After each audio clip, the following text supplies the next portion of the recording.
एक महत्त्वाची बातमी समोर येते। महायुतीच्या जागा वाटपाचा फॉर्म्युला आता ठरलेला आहे। एकनाथ शिंदे आणि रवींद्र चव्हाणांमध्ये मध्यरात्री बैठक पार पडली आहे। ठाण्यातील युती जागा वाटपासाठी तब्बल 5 तास मॅरेथॉन चर्चा झाली आहे। एकनाथ शिंदेंच्या निवासस्थानी पहाटे 4 वाजेपर्यंत ही चर्चा होती।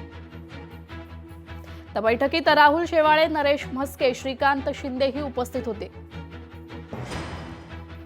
आपले प्रतिनिधी चेतन ननावरे आपल्या सोबत फोन लाईन वरून जोडले गेले। तर चेतन, महायुतीच्या जागा वाटपाचा फॉर्म्युला ठरलाय। उपमुख्यमंत्र्यांच्या निवासस्थानी सकाळी 4 वाजेपर्यंत पहाटे 4 वाजेपर्यंत चर्चा चालू होती, बैठक सुरू होती। काय अधिकची माहिती?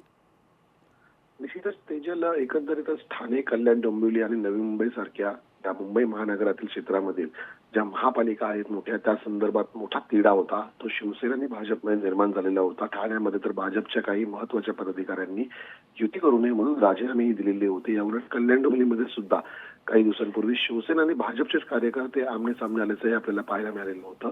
आणि याच पार्श्वभूमीवरती या बैठकीला महत्त्व मानलं जात होतं। काल रात्री 11 वाजल्यापासून आज पहाटे 4 वाजेपर्यंत 5 तास ही मॅरेथॉन बैठक चालली।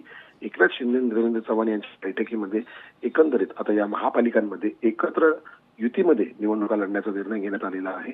त्यामुळे तुर्तास युती होणार यावर आहे, मात्र कोण किती जागांवर लढणार या संदर्भातील चर्चा जर पडली असली तरी जी घोषणा त्या 2 दिवसांमध्ये होईल अशी माहिती सूत्रांकडून मिळालेली आहे। धन्यवाद चेतन, तुम्ही दिलेल्या या सविस्तर माहिती करता। लोकशाही मराठी ऐका, पहा, जागरूक रहा।